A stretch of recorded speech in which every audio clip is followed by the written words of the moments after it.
Me, isang laba lang yan sa Pride Bar Blue. May powerful stain-away enzymes na malupit sa dumit mansya. At di masakit sa kamay. Isang laba lang yan. Hello, pahinga! Hello, Pride Bar Blue. ACS. Tanggaling-galing mo. Smart dishwashing paste ko. Pritong ulam na masebo, plato o kaldero.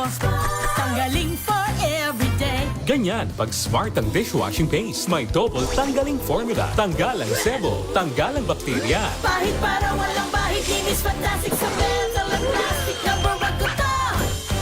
Tanggaling-galing mo. Smart dishwashing paste. ACS. May nagbago. May arte. May budget. Akala nyo lang yon. So solid. White rose papaya, wow, white rose.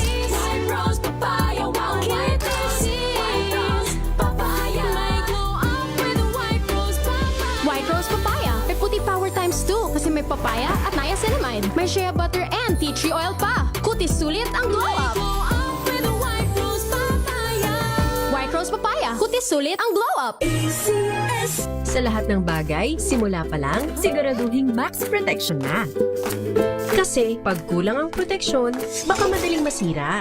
Sa ngipin, dapat may max protection din. Max sa halaga ng unique toothpaste. With Max Protect Formula, help stop cavities before they start, while keeping breath fresh. Try unique maximum fluoride protection para max alaga, max protektado. ACS. Galalala Falcon. Galalala Falcon. Ang bango ng sampayan. Tara na magsayawan. Calefabcon. Amoy nakaka-joyful. MX3, dito ko believe.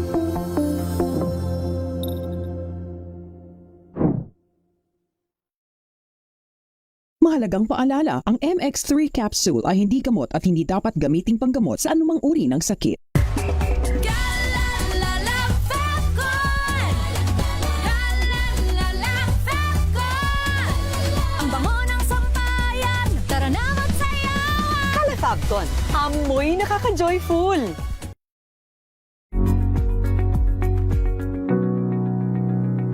This portion is brought to you by ACS Manufacturing Corporation, ISO certified, maker of world-class quality Pride detergent. Sa patuloy na pagbabago at pagiging advance ng mundo, halos lahat na siguro ay mayroong access at mayroong mobile phones. Mapabata o matanda ay gumagamit na nito sa marami at iba't ibang dahilan at paraan. Ngunit alam nyo bang may pagkakataon na ito pa ang nagiging dahilan upang tayo ay magkaroon ng phobia na marahil ang ilan ay hindi pa aware na mayroon sila nito. Ito ang tinatawag na nomophobia o no mobile phone phobia. Ito ay ang takot at anxiety ng isang tao kapag nahiwalay o nawala sa kaniyang tabi o paningin ang kaniyang mobile phone na nagdudulot ito ng panic o anxiety sa isang tao. Mayroon din silang labis na pag-check ng kanilang phones sa buong araw at madalas na mag-alala na mawala ng contact sa kanilang mga kausap. Ayon sa mga pag-aaral, ilan sa mga sintomas nito ay ang pagbabago ng paghinga, panginginig, labis na pagpapawis, disorientation, agitation at irregular na pagtaas ng tibok ng puso. Ayon sa Medical News Today, hindi pa malinaw kung ito ba ay nagmula sa existing na anxiety disorder o mula ito at maihahalin tulad sa cellphone addiction. Ayon sa mga eksperto, bagamat wala pang kasalukuyang gamot para rito, ngunit may mga paraan pa rin inirerekomenda ang mga psychologist upang magamot ito tulad ng ibang phobias. Maaaring sa pamamagitan ng behavioral therapies, paghahanap ng wastong support groups and systems, ilang gamot na mula sa doktor, at self-care strategies na makatutulong upang pakalmahin ang iyong isip at katawan. Payo rin ng mga eksperto na agad na kumonsulta at magpatingin sa doktor kung may sintomas ng maranasan ng nomophobia. This portion is brought to you by ACS Manufacturing Corporation, ISO certified, maker of world-class quality Pride detergent.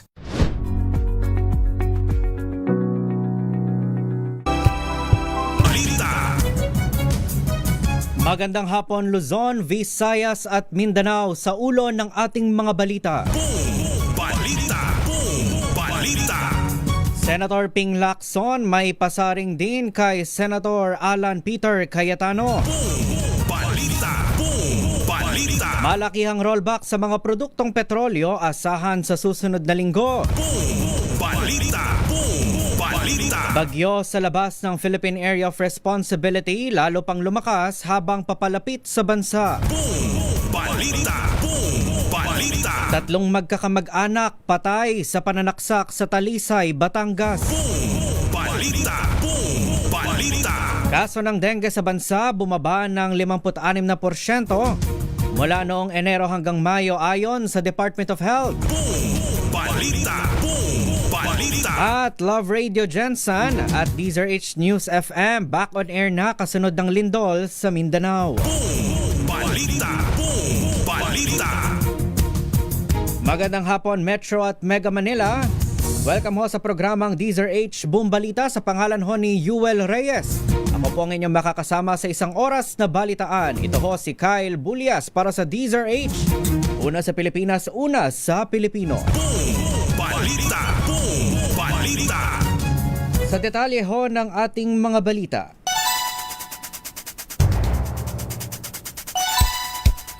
Binueltahan ni Senator Ping Lacson ang mga pasaring ni Senator Alan Peter Cayetano nang tawagin niyang aso ang senador sa kanyang Facebook Live. Sa reply ni Lacson sa X-post o dating Twitter ng post ng DZRH tungkol sa pagtawag ni Cayetano sa kanya ng aso, sinabi niyang tila self-admission lamang ang ginagawa ni Cayetano. Sa isa pang social media post, binatikos rin ni Lacson ang kawalan ng accountability ni Cayetano na nagsayang umano ng buwis ng taong bayan noong siya pa ang nakaupong Senate President. Ayon kay Lacson, totoong pare-pareho ng ginagastos ang Senado sa mga sesyon na mahigit 25 million pesos, pero sa 28 araw na leadership ni Cayetano, wala man lang naisabatas na panukala at nagkagulo pa sa loob ng Senado.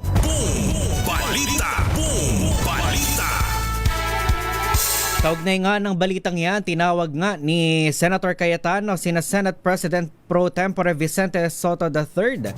Gayon din si Senator Raffy Tulfo bilang mga tuta ng Malacanang. Sa kanyang speech, sinabi na rin ni Cayetano na si Senator Erwin Tulfo ay tuta naman ni Senator Ping Lacson. Hindi naman nagpatinag si Lacson at sinabing tila malapit nang mag-meltdown si Cayetano dahil sa mga naging pahayag nito. Samantala, sinabi naman ni Soto na sayang lamang ang oras sa pagbibigay pansin sa mga ganitong usapin at dapat na magpatuloy sa pagtatrabaho para sa bansa. Ang palitan ng maanghang na salita ay kasunod ng kamakailang pagbabago sa liderato ng Senado matapos na palitan si Cayetano bilang Senate President ni Senator Sherwin Gatchalian. 13 minuto makalipas ang alas 5 ng hapon, bahagya pang lumakas ang tropical storm sa labas ng Philippine Area of Responsibility na may international name na Mekhala. Ayon sa Pag-asa, huli itong namataan sa layong 1,480 kilometers. Mula po yan sa silangan ng southeastern Luzon. Taglay nito ang lakas ng hanging umaabot sa 85 kilometers per hour malapit sa sentro at bugsong umaabot sa 105 kilometers per hour habang kumikilos pakanluran sa bilis na 15 kilometers per hour. Sa kasalukuyan, wala pa itong direktang epekto sa panahong nararanasan sa bansa. Sa forecast naman ng Pag-asa, inaasahang papasok ito sa loob ng PAR mamayang gabi o bukas ng umaga kung saan tatawagin na itong Bagyong Francisco. Sinabi naman ng Pag-asa na wala pang inaasahang landfall scenario sa ngayon, pero dahil sa paglapit nito sa kalupaan ng bansa, posibleng itaas ang tropical wind signal number 1 sa bahagi ho ng northern at eastern portion ng northern Luzon. Balita! Sa iba pa natin mga balita, good news naman sa ating mga motorista. Inaasahang magkakaroon ng malaking bawas presyo sa mga produktong petrolyo sa susunod na linggo. Kasunod ito ng paghupa ng tensyon sa gitnang silangan dahil sa pinirmahang peace deal sa pagitan ho ng bansang Amerika at Iran. Ayon sa DOE, Oil Industry Management Bureau, sa loob lang ng 3 araw ng kalakalan ay umabot na sa $20 per barrel ang tapyas sa presyo ng langis. Dahil ho dyan, inaasahan ang 8 pesos hanggang 10 pesos na tapya sa kada litro ho ng diesel, 3 pesos hanggang 5 pesos naman sa kada litro ng gasolina, habang 9 pesos hanggang 12 pesos naman sa kada litro ng kerosene. Gayunman, sinabi ng Department of Energy na mananatili pa ring mas mataas sa 50 pesos hanggang 60 pesos kada litro ang presyo ng mga oil products. Balita! Boom! Balita! Samantala, nasawi naman ang 3 magkakaanak kabilang ang isang 2 taong gulang na bata matapos silang pagsasaksakin sa loob ng kanilang bahay sa Talisay, Batangas.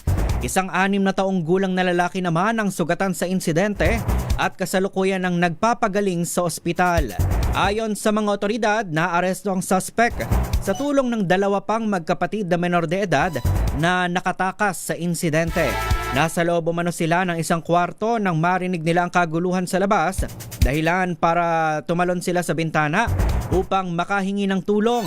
Nahuli ang 33 anyos na lalaking suspect sa kanyang bahay sa Santo Tomas City higit 1 oras mula nang mangyari ang pananaksak. Napag-alamang live-in partner ng suspect ang isa sa mga biktima at posibleng nag-ugat ang pang-aatake sa umano'y takot ng suspect na makasuhan ito ng rape. Kaugnay naman ito ng hiwalay na insidente kung saan sangkot naman ang 15 anyos na babaeng survivor. Boom! Balita! Boom! Balita! Nagpositibo sa illegal na droga o paggamit ng illegal na droga ang 9 na tauhan ng Coast Guard District Southern Visayas kasunod ng isinagawang random drug test ng Philippine Drug Enforcement Agency o PDEA. Ayon sa spokesperson nito na si Lieutenant Junior Grade Ronilyn Lapitan, inilagay na sa restrictive custody ang mga nagpositibo sa illegal drugs habang hinihintay pa ang confirmatory results mula sa PDEA.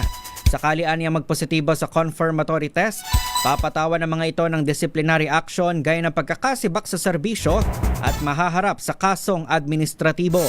Kung negatibo naman ang resulta, isa sa ilalim pa rin sila sa investigasyon ngunit papayagan ng makabalik sa trabaho. Boom! Balita! Boom! Balita! Samantala, tuluyan ng ipinasara ng Department of Environment and Natural Resources ang Davao City Sanitary Landfill. Ito'y makaraang mapaso na ang pinalawig na temporary waste disposal permit ng naturang pasilidad kasunod na nangyaring trash slide na insidente noong May 20 na ikinasawi ng 2 individual. Matapos ang insidente, binigyan ng LGU ng hanggang June 16 para sa pagpapatuloy ng garbage disposal operation. At nito lamang June 17 ay ipinag-utos ng DNR ang permanenteng pagsasara nito. Giit ng ahensya, sa ngayon ay nakumpleto na ang interim cell ng bagong sanitary landfill at handa na itong maproseso ng mga itatambak na basura simula pa noong araw ng Huwebes. Boom! Balita! Boom! Balita! Sa iba pa natin mga balita, pinaplansya na ng Philippine National Police ang kanilang security measures para sa nalalapit na impeachment trial kay Vice President Sara Duterte.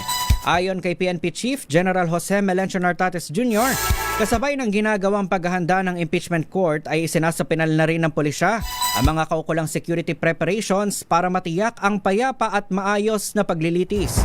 Bukod aniya sa National Capital Region Police Office, posibleng mangailangan din ng tulong mula sa iba pang unit para sa maximum na kaayusan at seguridad sa labas ng Senado. Bukod giit ni Nartates, off-limit sa mga tauhan ng PNP sa loob ng Senado maliban na lamang kung ipatatawag sila o sa panahon ng emergency. Samantala, tiniyak naman ng PNP Chief na makikipag-ugnayan sila sa Senate at House Sergeant-at-Arms para masecure ang kaligtasan ng mga mambabatas oras na umarangkada na ang proper trial. Boom! Balita! Boom! Balita! Kaugnay ng balitang yan, walang nakikitang problema si Pangulong Bongbong Marcos Jr. sakaling si Senator Chis Escudero ang tumayong presiding officer sa nakatakdang impeachment trial ni Vice President Sara Duterte sa Hulyo.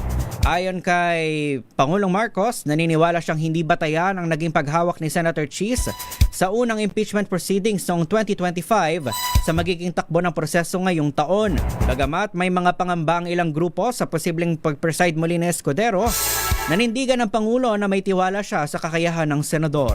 Gate ang presidente na hinto ang impeachment trial ni Duterte noon dahil sa inilabas na ruling ng Supreme Court na nagdedeklara sa impeachment complaint bilang unconstitutional. Bagay na wala namang kinalaman si Senator Escudero.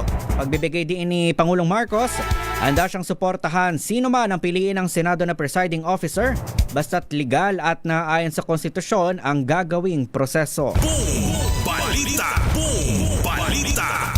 Babalikan ho natin ang detalye ng iba pa nating mga balita. Makalipas lamang po ang ilang paalala. Pilipinas ang ating oras. 20 minuto makalipas ang alas 5 ng hapon. This time check is brought to you by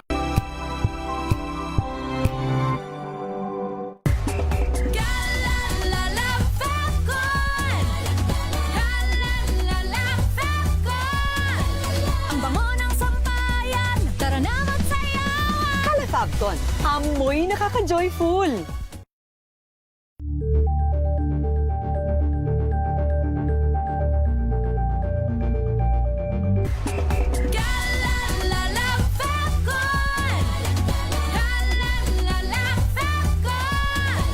Ang bango ng sampayan, tara na magsayawan. Fabcon, amoy nakaka-joyful.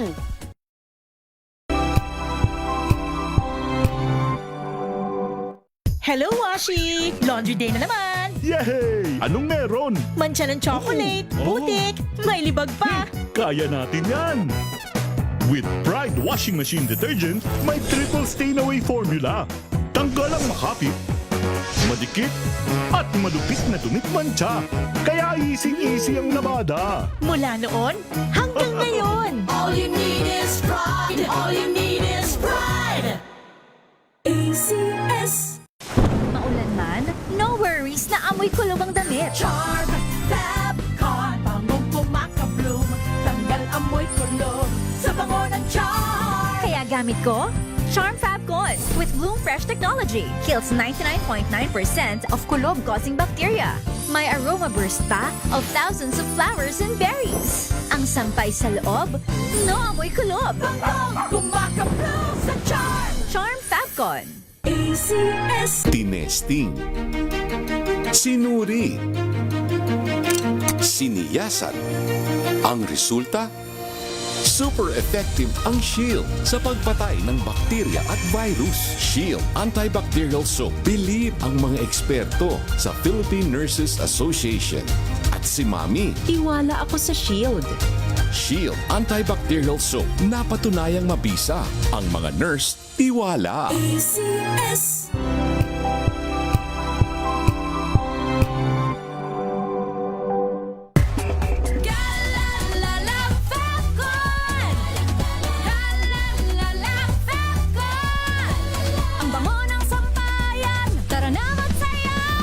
Fabcon, amoy nakaka-joyful.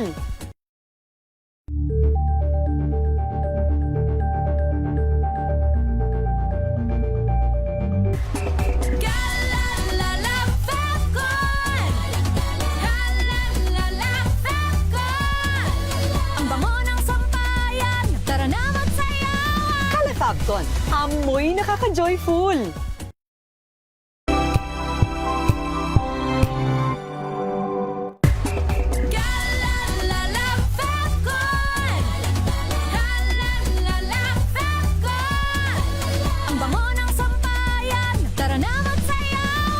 Fabcon, amoy nakaka-joyful.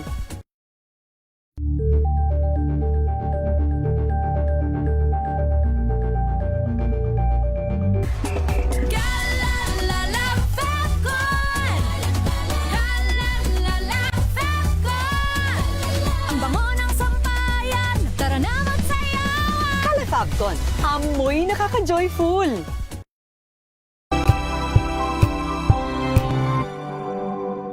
We've got you covered. From the hottest hits, exclusive interviews, kilig to the bones fan meet experience, and hataw performances of your favorite stars. Saturdays, 12 noon, dito lang sa DZRH TV.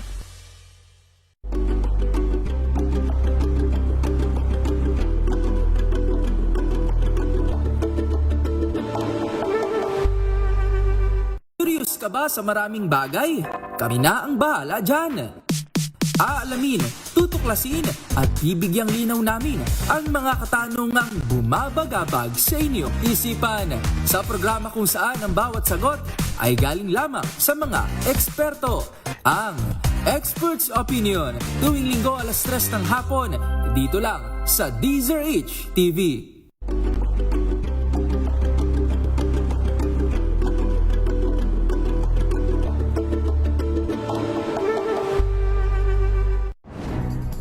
Good vibes ang hanap mo? Dito ka na sa Sigurado! Mula sa mga istoryang nagbibigay ng inspirasyon hanggang sa mga kwentong may dalang solusyon. Mga balitang pampagaan ang pakiramdam at papaganda ng araw. Hindi lang ba sa good news, kundi the better news. Mula Lunes hanggang Biyernes, 1:00 ng tanghali sa DZRH TV.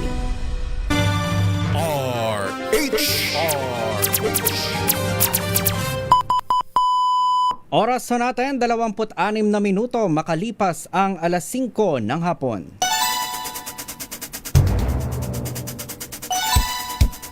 Nagbabalik ho ang programang DZRH Boom Balita. Sa pangalan pa rin ho ni Yuel Reyes, ako pa rin ang inyong nakakasama. Ito ho si Kyle Bullias ng DZRH, una sa Pilipinas, una sa Pilipino. Sa puntong ito, makibalita ho tayo sa DOST Pag-asa.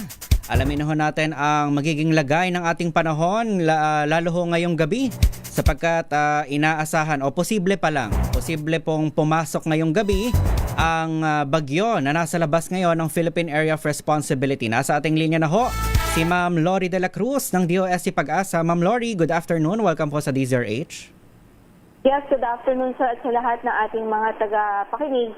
Ngayon nga po ay nasa around 1,400 kilometers kailangan ng southeastern Luzon ang sentro ng bagyong nasa labas ng ating area of responsibility. May international name itong Sinikala. At sa ngayon ay ina-expect natin posibleng pumasok yan ngayong gabi o bukas ng umaga. Sa ngayon, yung kanyang trough o yung buntot po niya ay nakaka-apekto ng sa eastern section ng Visayas at eastern section ng Mindanao. Magdudulot din ng mga pag-ulan sa eastern Visayas, southern Leyte, Caraga at maging sa Davao region. Meanwhile, yung southwest monsoon ay pwede rin magpaulan sa natitirang bahagi pa ng Mindanao. Pero dito sa Metro Manila at natitirang bahagi pa ng bansa ay wala pa naman po tayo inaasahang malawakang pag-ulan iban sa mga localized thunderstorms. Patuloy po tayo magtatapay sa updates na nanggagaling sa Pag-asa dahil itong bagyo ay maaari pong pumasok ng far at mag-traverse po sa Philippine Sea and lalapit po ito doon sa extreme northern Luzon by Tuesday or Wednesday. Pero ngayon, nananatiling mababa pa naman ang tsansa ng landfall scenario. Gayun pa man patuloy na mag-monitor sa updates ng Pag-asa. Yan ang latest mula dito sa Weather Forecasting Section. Ito po si Lori de la Cruz. Maraming salamat po, Ma'am Lori de la Cruz ng DOST Pag-asa. Balita! Samantala, makibalita naman tayo sa labas ng ating himpilan sapagkat ilang kalsada daw ho sa Metro Manila ang nakakaranas ngayon ng matinding trapiko ngayon hong weekend. Saang mga kalsada ba yan? RH23, Edwin Duque. Edwin. Kyle, mula pa rin ng bago ang 4:00 ng hapon ay may mga kabigatan na yung bigatan dalan ng trapiko. Itong bahagi ng MacArthur Highway mula dyan sa Manintawak kapag northbound papunta ng MacArthur Highway sa Valenzuela. Habang yung galing naman ng Valenzuela going to Monumento ay ang mabigat na dalan ng trapiko dyan sa may bahagi ng MacArthur Highway bago ang Malabon, no? Itong border ng Malabon at Valenzuela. At dating naman dito sa may bago mag-Monumento Circle, medyo bumibigat. Pero dahil nga doon sa dami ng mga sasakyan na galing naman ng Samson Road at galing naman ng Rizal Avenue patungo ng pakanan ng EDSA Tucubao ay nararanasan. Itong parte naman ng bago ang Muñoz hanggang paglipas ng SM Muñoz ay mabigat din yung daloy ng trapiko hanggang sa mga oras na ito. Habang yung galing naman ng Visayas Avenue going to Mindanao Avenue via Sigmenten to North Luzon Expressway ay napakabigat ng daloy ng trapiko tukod, no? hanggang yan ay bago ang paakyat ng Bikawayan to Kamalig dito sa North Luzon Expressway. Sa MacArthur Highway, ang mabigat, talagang mabigat yun itong paglipas mo ng Bikawayan hanggang paglampas mo ng patungo ng pakanan na Santa Maria, yan ay mabigat rin yung daloy ng trapiko. Doon sa pag-ikot naman sa bahagi ng Quezon City, ang mabigat sa mga oras na ito, kanina pa ito, mga alas 4, itong kapag pumunta ka ng Masinag to from Cubao, yan sa may bahagi ng Katipunan, mabigat na rin ang driver north at southbound naman dito sa bahagi ng ito sa may part ng Marikina at sa part naman ng bahagi ng Pasig. Dahil araw ng Sabado, inaasahan natin yung mabigat na daloy ng trapiko hanggang mamayang alas 7 ng gabi. RS-23, at ito kinagulat sa DSRH, una sa Pilipinas, una sa Pilipino. Balita! Balita! Maraming salamat, Edwin Duque. At kaugnay pa rin ang balitang yan. Makibalita naman tayo ngayon sa MMDA Metro Base. Kaugnay pa rin ang lagay ng ating mga pangunahing lansangan, especially dito sa Metro Manila, para ho yan sa mga nagbabalak na mag-night out o ngayong maaga pa naman. Para aware ho tayo sa ano bang aasahan natin ngayong hapon. Nasa ating linya na po si Sir Chris Almerol ng MMDA Metro Base. Sir Chris, magandang hapon. Welcome po sa DZRH. Yes sir, magandang hapon din po sa inyo at sa inyong mga tagapakinig, at narito nga po lagay na ating mga pangunahing lansangan sa mga oras na ito. Silipin po natin ito kahabaan ng EDSA. Magsimula po tayo rito sa EDSA Roas Boulevard Extension, kung saan ay maluwag pa naman po ang daloy ng mga sakyan patungo dyan sa may Cuneta Avenue. Subalit paglagpas po niyan ay nagmo-moderate traffic po patungo dyan sa may EDSA Top Rotonda. At dito naman po sa tramo, nananatiling mabilis o dyan sa may EDSA tramo, mabilis pa ang daloy ng mga sakyan hanggang makarating po dyan sa may EDSA Magallanes Interchange. Light traffic din po dito sa may EDSA Arnaiz Avenue patungong Kalayaan. Subalit pagsapit po dito sa may EDSA Orense, makakaranas po tayo ng mabagal na daloy ng mga sakyan patungo rito sa may Show Boulevard hanggang makarating dyan sa may EDSA Ortigas. Light to moderate traffic naman yung patungo dyan sa may EDSA People Power Monument. Subalit pagsapit po dyan sa may EDSA Camp Aguinaldo o dyan sa may Gate 2 ay mararamdaman po natin na medyo mabagal na daloy ng mga sakyan patungo Santolan. Ganon din po yung patungo dyan sa may EDSA Tuason. At dito naman po sa may Cubao area, nagkakaroon din pong pagbagal yung patungo naman ng Kamuning flyover. At after nyan ay maluwag naman po ipatungo dyan sa may NIA EDSA, ganoon din po ipatungo dyan sa may EDSA Quezon Avenue intersection. Makakabaranas lamang po ng pagbagal ngayon, yung kung kayo nanggagaling dyan sa EDSA Quezon Avenue, patungo Circle, ay may mga pila po o may kabagalan po ang daloy ng mga sakyan dyan. At dito naman po sa may North Avenue, patungo dyan sa West Avenue, banayad lang po ang daloy ng mga sakyan. At kasama na rin po dyan yung EDSA Bansalangin, patungo dyan sa Muñoz. Mabilis din po, patungo dyan sa may EDSA Balintawak, Cloverleaf, kasama, at ganoon din po ipatungo dyan sa may EDSA Bagong Baryo hanggang makarating na ng monumento. Kabilang panig naman po ng EDSA, mabilis pa yung patungo ng monumento o yung galing ng monumento patungo dyan sa may Balintawak. Makaranas lamang pong pagbagal bago sumapit ng EDSA Muñoz, patungo dyan sa may EDSA Bansalangin U-turn slot. Subalit paglapas po niyan, mabilis na yung patungo dyan sa may West Avenue hanggang makarating dyan sa may Quezon Avenue. Mabilis din po dito sa may EDSA Borromeo, patungo dyan sa may EDSA Kamuning flyover. Nagkakaroon lamang pong pagbagal pagsapit dito sa may EDSA Ermin Garcia, patungo Aurora Boulevard Underpass. Subalit yung service road niya, nananatiling light to moderate traffic. EDSA Santolan flyover, banayad din po sa katamtaman ng daloy ng masakyan patungo dyan sa may EDSA Connecticut, ganoon din po yung patungo dyan sa may EDSA Annapolis. At dito naman po sa may EDSA Ortigas flyover, light to moderate traffic pa yung patungo naman dyan sa may EDSA Show Boulevard, ganoon din po yung patungo dyan sa may EDSA Boni. Nagkakaroon pagbagal pagsapit dito sa may EDSA Pioneer o dyan sa may Boni patungong Guadalupe. At dito naman po sa may Estrella o EDSA Estrella patungong Buendia, nagmo-moderate din po dyan. Ganon din po yung patungo Ayala hanggang makarating dyan sa may EDSA Magallanes Interchange. Light to moderate traffic naman po yung patungo Malibay, ganon din po yung patungo dyan sa may EDSA Top Rotonda. Mabilis din po yung patungo dyan sa may EDSA FB Harrison hanggang makarating na dyan sa may EDSA Roas Boulevard Extension. So, yan po ating traffic update mula rito sa tanggapan ng Metro Base, Chris Almerol Nagulat. Maraming salamat Sir Chris Almerol ng MMDA Metro Base. Balita! Balita! Samantala, dako naman ho tayo sa ating sa probinsya. Taga po tayo ng report, 4 arestado sa Leyte. Higit 77,000 pisong halaga ng shabu na samsam. Detalye balita mo RH32, Jimmy Angay-Angay. Jimmy. Mas pinagting pa ng Leyte Police Provincial Office ang kampanya laban sa illegal na droga matapos maristong 4 na drug personalities sa magkawalay na buy-bust operation sa Baybay City at Haro, Leyte.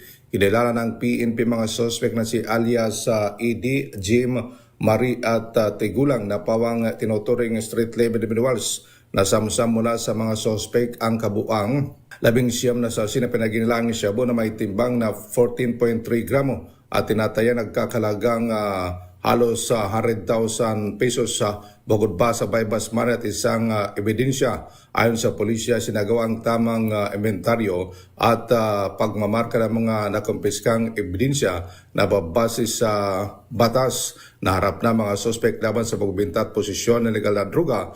Samantala, tiniyak na kapulisan ang pagpatuloy ng mas pinigting na operasyon laban sa legal na droga at kriminalidad sa lalawigan ng Leyte. Mula dito sa DYVL Action Radio Tacloban, ito si RH32 Jimmy Angay-Angay para sa DZRH, una sa Pilipinas, una sa Pilipino. Boom Balita! Boom Balita! Maraming salamat, Jimmy. Samantala mula Leyte, dako ho tayo sa Pangasinan.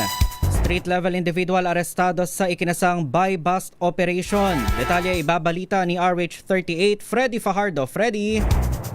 Natimbog ng Burgos PNP ang isang 21 anyos na lalaki na residente ng nasabing bayan sa kinasang anti-drug operation. Batay sa ulat ni Burgos OIC Chief of Police Captain Jason Aurelia, nagsagawa ng operasyon ang kanyang mga tauhan sa Drug Enforcement Unit alas 4:25 ng hapon matapos silang makipag-ugnayan sa PDEA Regional Office 1, isang nagkunyaring buyer gamit ang mark money na kabili sa suspect na isang head-seal transparent plastic sachet na naglalaman ng hinihinalang shabu na tumitimbang ng 0.7 grams na may standard drug price na 4,760 pesos kapalit ng mark money at agad itong inaresto. Nang i-body search na kumpiska sa pag-iingat ng akusado ang 3 plastic sachet na naglalaman ng hinihinalang shabu na tumitimbang ng 5.6 grams na may estimated na standard drug price na 38,080 pesos. Umabot sa kabuang timbang ng 6.3 grams na illegal na droga ang kumpiska sa suspect na may street drug price na 42,840 pesos. Kaso ng paglabag sa Republic Act 9165 Comprehensive Dangerous Drug Act of 2002 ang kinakaharap ngayon ng akusado na nasa kustodiya ng Burgos Police Station. Mula sa Action Radio Pangasinan, ito si Freddy Fajardo, RH38 Tag-uulat para sa DZRH, una sa Pilipinas, una sa Pilipino. Boom Balita! Boom Balita! Maraming salamat, Freddy Fajardo. Samantala, 3 wanted persons arestado naman sa magkakahiwalay na manhunt operation dyan ho sa Bataan. RH37 Danny Kumilang para sa detalye. Danny. Matagumpay na naaresto ng Bataan Police Provincial Office ang 3 wanted person na may mga nakabibigwaran to pare sa isinagawa magkakaiwalay na manhunt operation sa iba't ibang bahagi ng lalawigan ng Bataan. Ayon sa ulat kay Provincial Director Kerna Marte Salvadora, naaresto ng mga operatiba ng Hermosa Municipal Police Station ang isang wanted person na naharap sa kasong oral defamation. Sa hiwalay na operasyon na aresto rin ng Hermosa Municipal Police Station katuwang ang 302nd Maneuver Company Regional Mobile Force Battalion 3 ang isa pang wanted person para sa kaparehong kaso sa Barangay Culis Hermosa. Samantala, nadakip naman ng mga operatiba ng Maribeles Municipal Police Station ang isang wanted person na naharap naman sa kasong attempted homicide sa Barangay Mountain View, Maribeles, Bataan. Danny Kumilang, RH37 DZRH, una sa Pilipinas, una sa Pilipino. Boom Balita! Boom Balita! Maraming salamat, Danny. Samantala, sa iba pa nating mga balita, 10th Infantry Division nakiisa sa nationwide earthquake drill. Ibalita mo yan, June Soter ng Action Radio Davao. June. Nakiisa ang 10th Infantry Agri Division sa ikalawang quarter ng National Simultaneous Earthquake Drill o NSED na isinagawa sa Camp General Manuel Tian Sr. sa Mawab, Davao de Oro noong Hunyo 18. Pinangunahan ni 10th ID Commander Major General Alvin Luzon ang aktibidad kasama ang mga sundalo, sibilyang kawani at mga attached units bilang bahagi ng patuloy na pagpapalakas ng kahandaan laban sa lindol at iba pang kalamidad.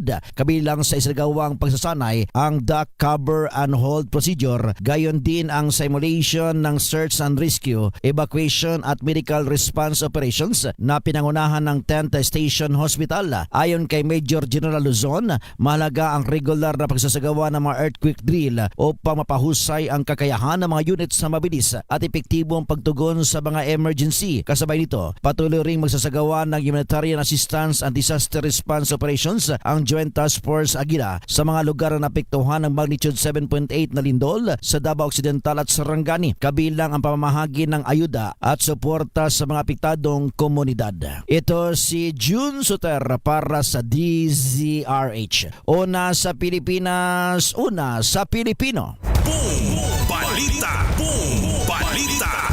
Maraming salamat, June Suter.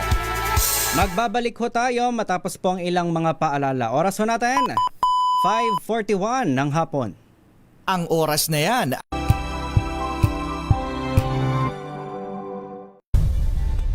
Nagsimula sa pangarap hanggang sa maabot ang tagumpay.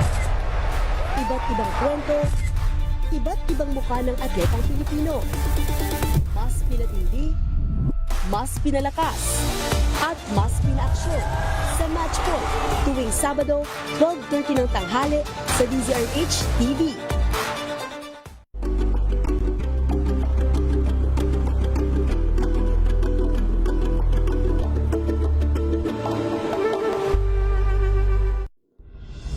Tuloy-tuloy ang pagtulong, tuloy-tuloy ang pagseserbisyo at tuloy-tuloy ang balitaan kasama si May Binauhan sa Operation Tulong mula Lunes hanggang Biyernes.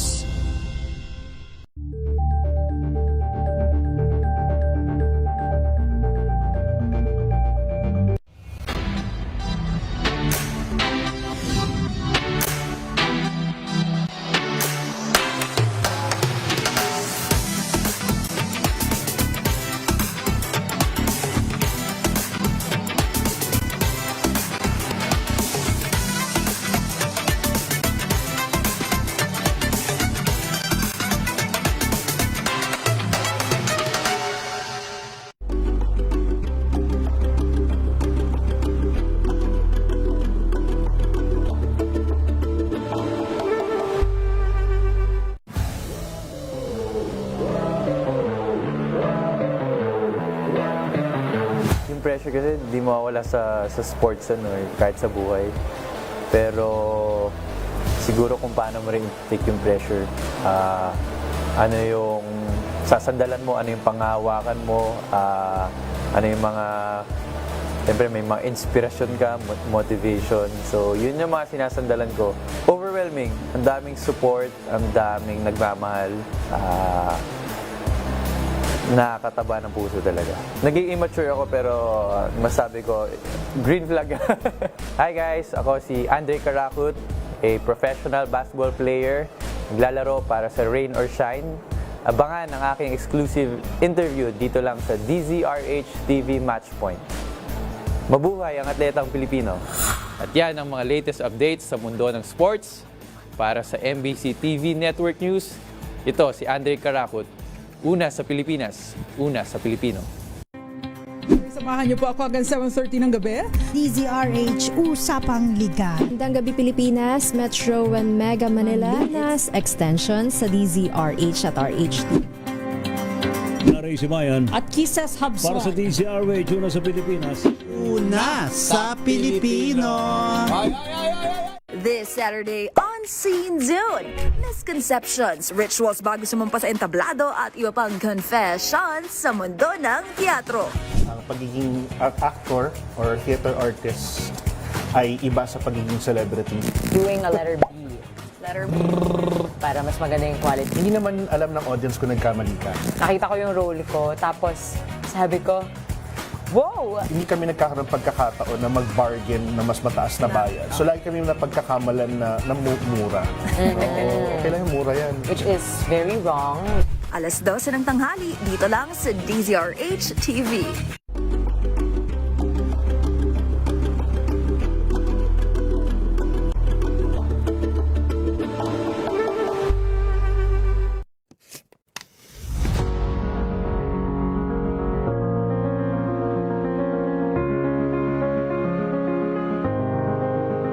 Tolerance is the bare minimum. So I don't think it's enough. Pakiramdam ko, we could do so much better pa. Kasi yung awareness, aware lang sila. Pero kailangan din nilang hindi lang maging aware, kundi maging informed sa experiences pa. Ginagamit yung word na entitled, katulad sa mga trans sisters and brothers natin, na tanggap naman daw sila pero too entitled kung gusto nilang matawag na babae. At this time, marami na rin kasing information. So, medyo choice na rin ng mga tao na hindi matuto about this.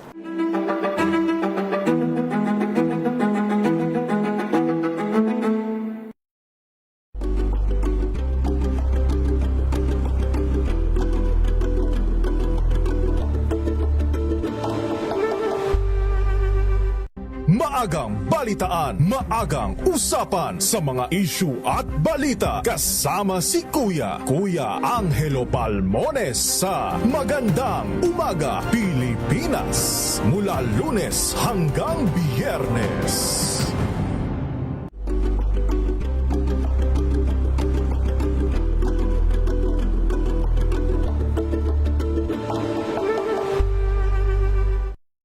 Mga balitang gigising sa inyong umaga. Mga balitang kailangan mong malaman. Mapapakinggan sa ACS Balita sa 2x2. Kasama sina Anthony Taberna at Jerry Baha. Lunes hanggang Biyernes.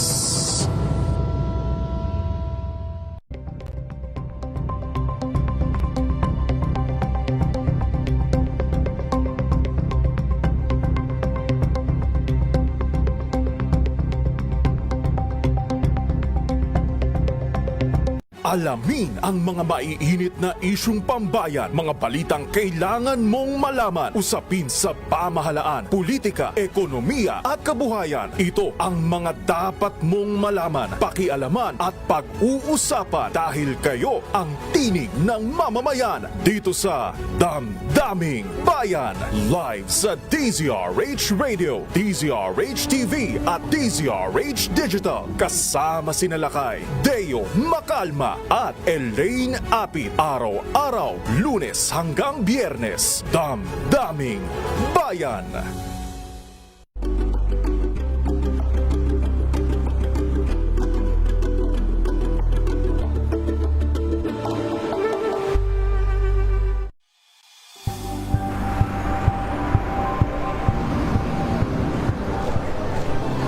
Ating mga eksperto dito lang sa Expert Opinion.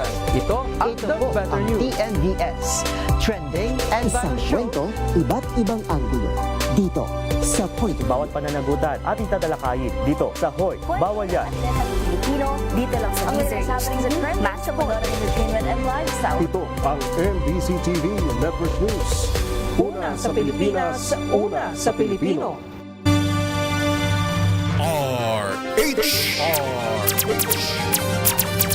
Boom Balita! Boom Balita!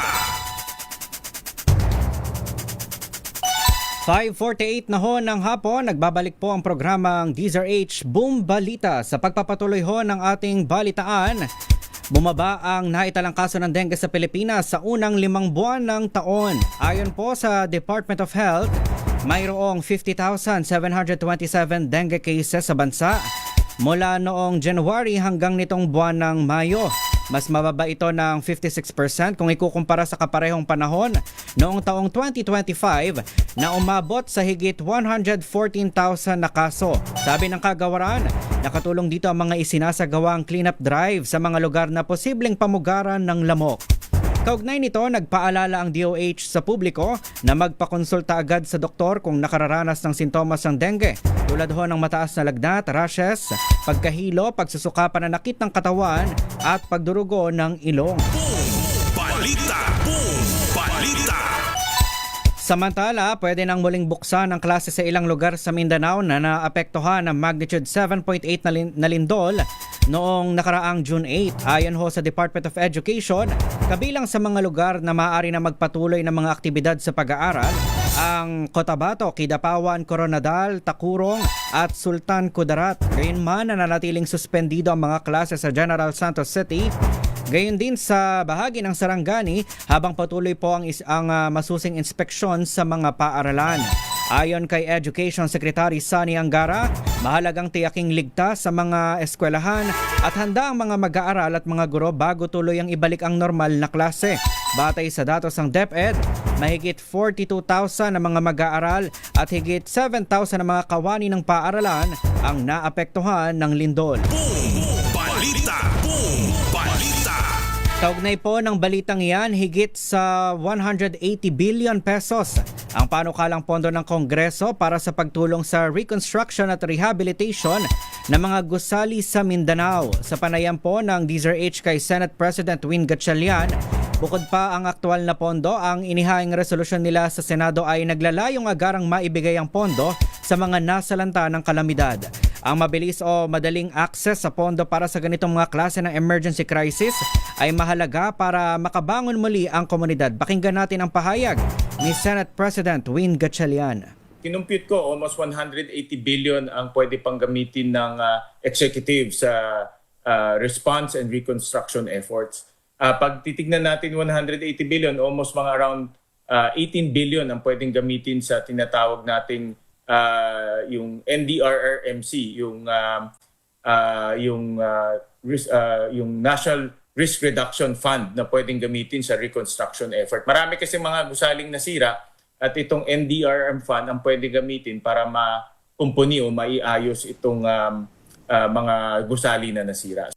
Boom! Balita! Boom! Balita! At kaugnay po ng balitang yan, mapapakinggan na muli sa ere ang 101.5 Love Radio Jansan at 94.3 DZRH News FM. Ayon po sa statement na inilabas ng MBC Media Group, na ibalik na sa normal ang operasyon ng dalawang istasyon matapos ang isinagawang intensive rebuilding effort.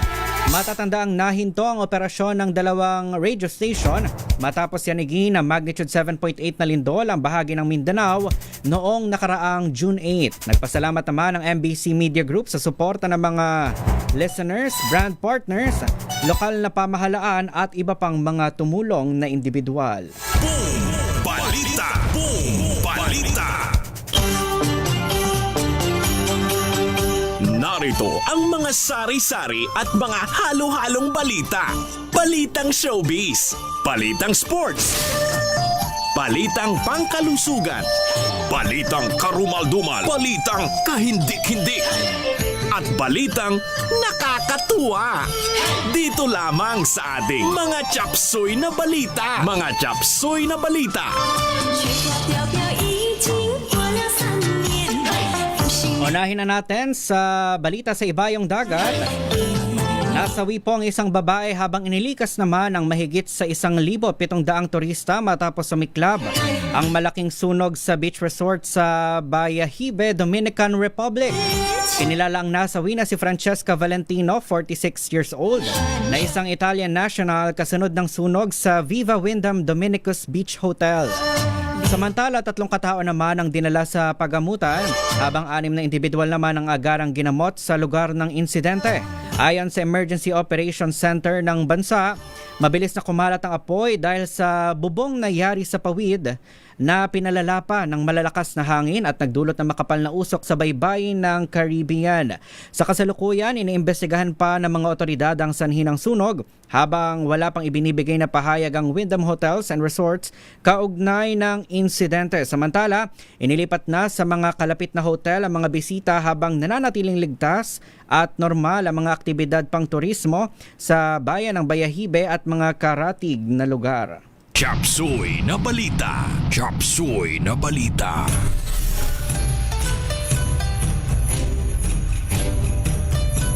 Para naman sa ating balitang showbiz, may panibagong biyahe patungong diaper duty ang Hollywood actress na si Anne Hathaway matapos itong i-anunsyo sa publiko ang pagbubuntis sa kanyang ikatlong anak nila ng kanyang asawa na si Adam Schulman. Sa isang Instagram post ng 43 anyos na actress, ipinasilip nito sa kanyang followers ang kanyang lumalaking baby bump. Agad naman siyang binati ng kanyang mga tagahanga at mga kasamahang personalidad sa industriya at humakot agad ng mahigit 14 million likes ang naturang post sa loob lamang ng 12 oras.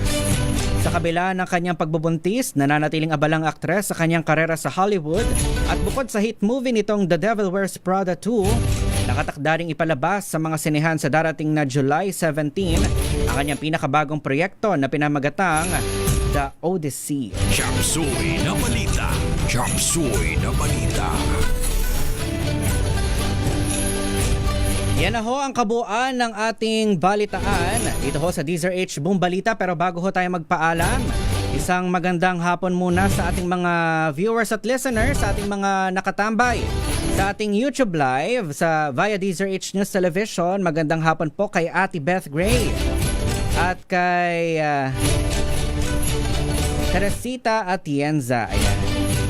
Magandang hapon din kay Ria Soto, kay Eduardo Narvaez, Margarita Guevara, kay ay nawala yung ibang mga comments. Of course, batiin ko rin ang aking mga parentals dyan sa Laguna. At of course, ang mga nagpapa-shout out all the way from Cavite. Ayan, sina ano bang mga pangalan nitong mga to? Ayan, magandang hapon kay Gia Maureen Silva, kay saan na? Nawala. Ayan, kay Taya Silva, kay Ralph Alyarite, kay Doc Jana Varela. Ayan, of course, kay saan na yun? Kay Kevin Heronilia. Ayan, kay ano mabasa dito? Kay Gabriel, ayan, kay Kilua Valorant, ayan, of course, kina Kuya Kier Balabis, at sa aking ate, kay Crishalile Balabis, ayan. Yan ho ang kabuuan ng ating balitaan sa pangalan ho ng buong pwersa ng DZRH News. Sa pangalan ho ng ating radio technician, sa ating TV tech, at of course, sa ating mga classmate. Ayan, sina Tin Rivera at kay Hanileth Olimba. Ako po ngayon nakasama sa pangalan ho ni Yuel Reyes. Ito po si Kyle Bulias ng DZRH, una sa Pilipinas, una sa Pilipino. Magkarinigan ho tayo tuwing Sabado ng gabi, mamaya hong alas 7 sa ating programang Hanap Buhay Diaries at of course, mamayang alas 9 ng gabi sa programang Sa Pool Sabado. In the meantime, magpapaalam na po kami. Sunod ho ang programang Spotlight with Sister Anne. Oras ho natin, 2 minuto bago mag-alas 6 ng gabi.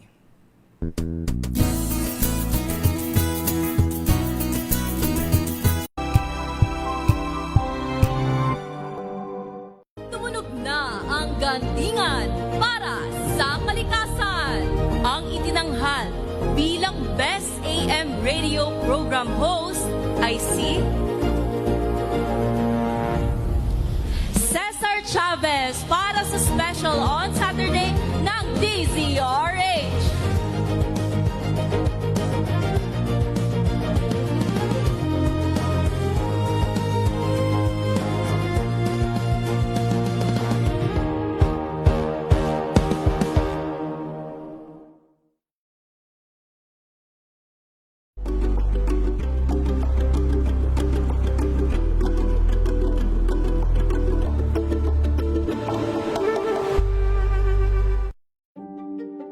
Buklatin ang mga pahina. Pakinggan ang boses ng lipunan. Tunghayan ang mga issue mula sa ibang katayuan. Nakakalungkot kasi deserve ba namin ng ganito? Na hindi nila alam kung ano talaga yung kanilang mga karapatan. Yung gobyerno, tinulungan nila yung kanilang magsasaka. Pinapatahimik tayong lahat using various laws. Through education, kayang-kaya nating baguhin yung ganitong klaseng pag-iisip. Isang kwento, iba't ibang anggulo. Dito, sa Point of View.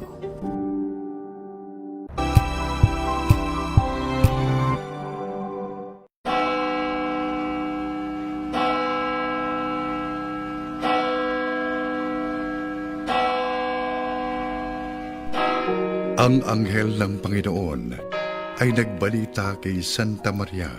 At siya'y naglihi, lalang ng espiritu.